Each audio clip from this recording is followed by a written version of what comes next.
एक समय की बात है। एक नदी के किनारे एक बहुत बड़ा पेड़ था। उस पर एक बंदर रहा करता था। उस पेड़ पर बड़े मीठे फल लगते थे। बंदर उन्हें भरपेट खाता और मौज उड़ाता।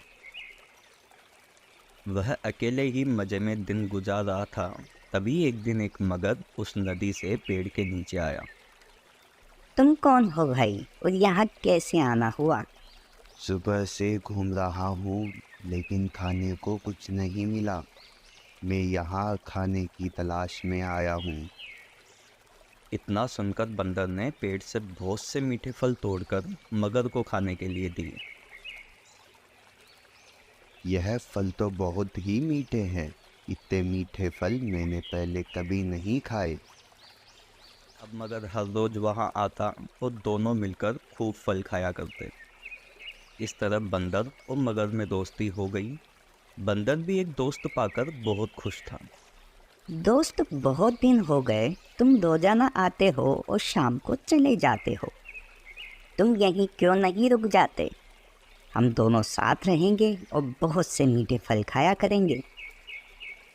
मेरी एक पत्नी है और हम दोनों नदी के उस पार एक गुफा में रहते हैं। मैं दिन में शिकार करके शाम को घर चला जाता हूँ। यह सब सुनकर बंदर ने मगर को उसकी पत्नी और उसके लिए बहुत से मीठे फल दिए और साथ ले जाने को कहा। इस तरह मगर रोज जी भर के फल खाता और अपनी पत्नी के लिए भी ले जाया करता। मगर की पत्नी को फल खाना तो अच्छा लगता, पर पति का देर से घर लौटना पसंद नहीं था। एक दिन मगर की पत्नी ने मगर से कहा, अगर वह बंदर रोज रोज इतने मीठे फल खाता है तो उसका कलेजा कितना मीठा होगा।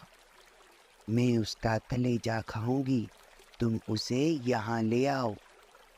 लेकिन भाग्यवान वह मेरा दोस्त है। वह रोजाना हमारे लिए फल देता है जो मैं यहाँ घर ले आता हूँ। मैं उसके साथ गद्दारी नहीं कर सकता। मैं कुछ नहीं जानती। मुझे उस बंदर का कलेजा खाना है। तुम उसे बस यहाँ ले आओ, बाकी मैं संभाल लूंगी। मगर ने उसे बहुत समझाया पर वह नहीं मानी। अगले दिन मगर बंदर के पास आया और बोला, आज मेरी पत्नी ने घर पर दावत रखी है और तुम्हें खास बुलाया है।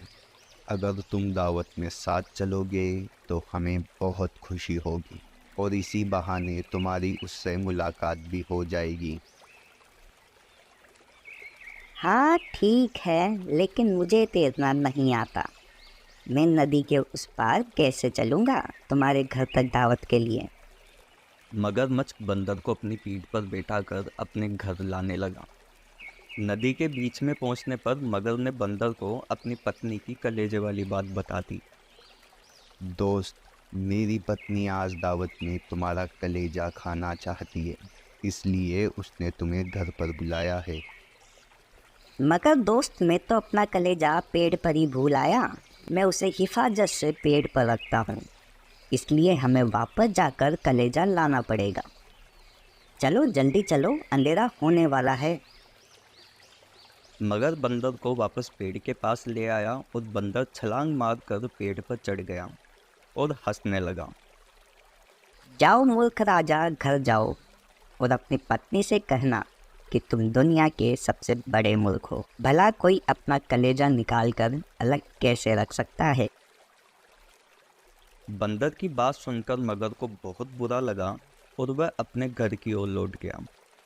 इस तरह बंदर ने समझदारी से अपनी जान बचाई। बंदर की समझदारी से हमें पता चलता है कि मुसीबत के वक्त हमें कभी धैर्य नहीं खोना चाहिए।